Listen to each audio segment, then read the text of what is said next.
parents said we should check this out. Uh-oh, it's Goodwill. When it comes to getting a donated guitar that they then sell off to fund their businesses, yeah, sometimes they get interesting stuff. Other times it's, man, surely they have someone that should know better. But this one's labeled as a Gibson Les Paul Custom Zakk Wylde Bullseye. If you like YouTube videos that talk about those, I'm certainly no stranger over my career, because I think they're fantastic. And I'm the proud owner of 001A, which has its own mysteries behind it. But our current bid is $1,000. It'll be ending in about a day once you guys see this. So let's go ahead and see what we're working with here. We can find out there's no pickups in here, no hardware.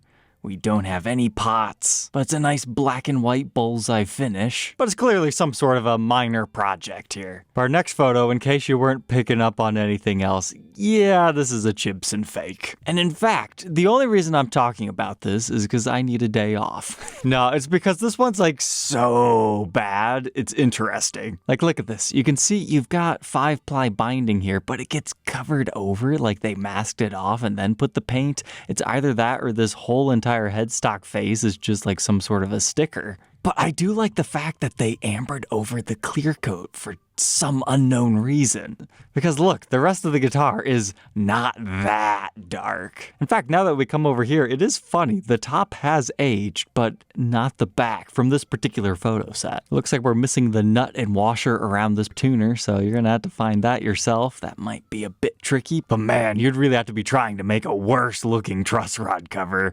Like, yeah, they got the general outline of the shape, but just no, not symmetrical, not multi-layered. And then we can get down to our fretboard. You can see you've got a lot of fill around your inlays. Now that doesn't mean that you won't find that on a Gibson, but that extreme, probably not. And we do not have fret nibs. Now that's not always a disqualifying factor. Sometimes it's like 2014, 2015 when they weren't using them, but that is not what this is. We're only 2 photos deep. What else do they got here? Yeah, having Chinese writing in your cavities might be a telltale sign something's up. But other than that, someone might think, hey, this doesn't have the metric style bridge in post because it's been removed, so it's not as obvious. Like, don't get me wrong, I'm not making this episode to make you feel bad if you didn't see this and instantly know it's a chibson. It's just something you gotta learn. Because a lot of guys, they will look for only the slotted bridge posts and forget about everything else. Like, what do your pickup cavities look like? You can see it's a little bit not exactly the way it's supposed to be.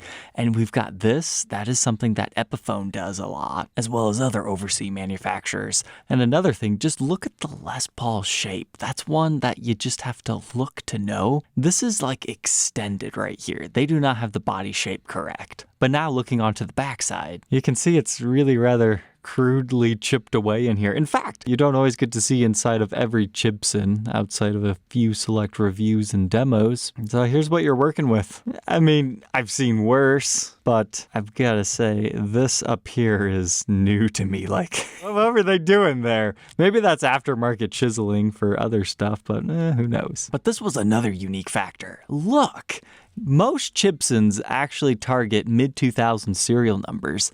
This one is targeting 1996.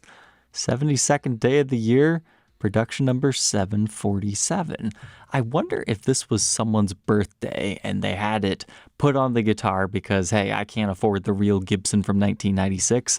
I can at least have a fake with the correct serial number that I'm after. Maybe he's a big Boeing fan. But I don't think you need me to tell you that the headstock shape is not correct. But I found this quite fascinating. The Chinese guys who were replicating this, not only did they put Zakk's silhouette, which usually is not gold, but it looks like they copied his signature from another guitar, because that is exactly what it looks like. So someone could potentially purchase this thinking, oh, he's signed this guitar, but no. I especially find our custom shop banner just hilarious. And if you thought we were done poking fun at this thing yet, wait till you get down here. Hey, we've got the stinger, so okay, that's nice. But do you guys see this?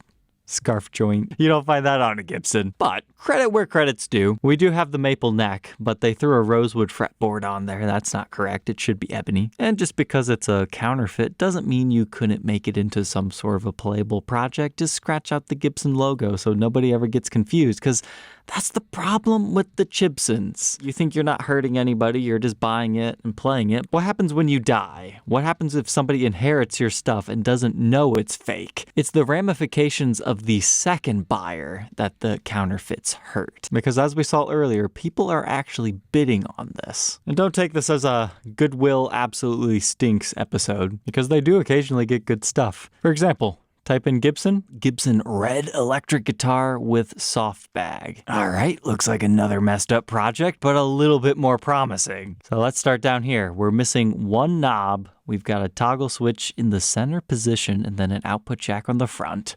We've got some sort of a Nashville-style bridge with a tailpiece. Once you restring it back up, none of that's going to matter. The pickups, they don't look that good in my opinion. And we've got dot inlays on an SG body shape and some sort of a red hue. I'm thinking 80s, potentially early 90s. But now we have our headstock shot. But we're missing our nut. We do have the correct wooden block capping off our truss rod, so that photo actually does help us. And I have seen that notch before. But oh, yeah, there's a reason that one was donated. To be fair, it looks like a fairly easy repair. The back doesn't look half bad. Nice vibrant red coloring. I can't quite make out if that's a 9 or an 8, but I'd bet that is a 1985 SG Special because they have that exact layout. Now, if you're curious what it's worth in this condition, all stock, no repairs, it's about a 1500-ish guitar. So depending on how high that goes, I would say it's way more reasonable than our fake. Next up, we've got some sort of Epiphone Les Paul Custom. Believe it or not, they actually make fake Epiphones. And that was before the Inspired by Gibson custom shop ones. But I bet they're out there. But so far, this is just looking like an older Epiphone. Yeah, I would guess early 2000s-ish on this particular one. Looks like Korean made.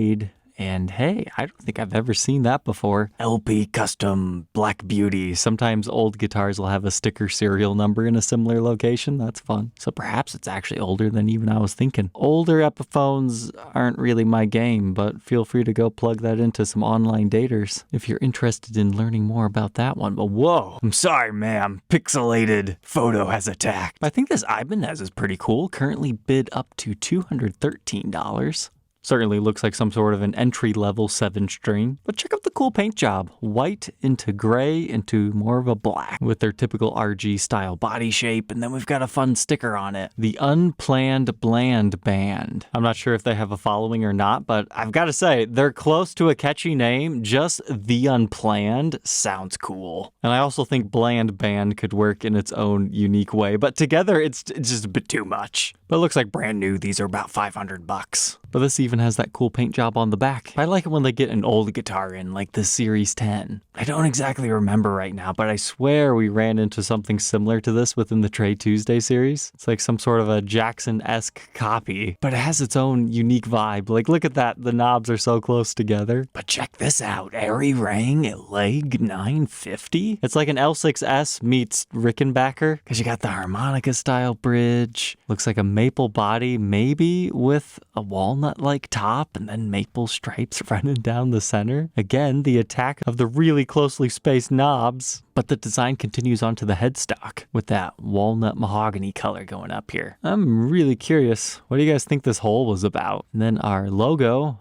Ari Rang. Or is it Ari Rang? Either way, we've got our typical import truss rod, but I'm curious, is it actually neck through? Because even if it's not, I dig it. I would review that guitar. It really reminds me of the M3 Deluxe too, because it's got the sandwich body. It looks like we're going to get a little bit more walnut. And ooh, nice. I was fully expecting bolt-on. This is what I'm talking about. Sometimes Goodwill gets cool stuff.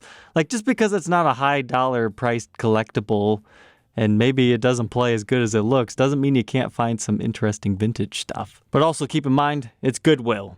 It was probably donated for a reason. It's likely going to be a project of some sort. But it looks like it might have been sold in Germany originally. Oh, cool. Somebody upgraded it to Spurzl tuners. And it's got a case. I'm not really sure where that one's going to go. Looks like Goodwill shared it, and otherwise I could not find anything else about this. But all right, Troglodytes, I hope you enjoyed this episode, and we will catch you guys tomorrow on the next one. Take care.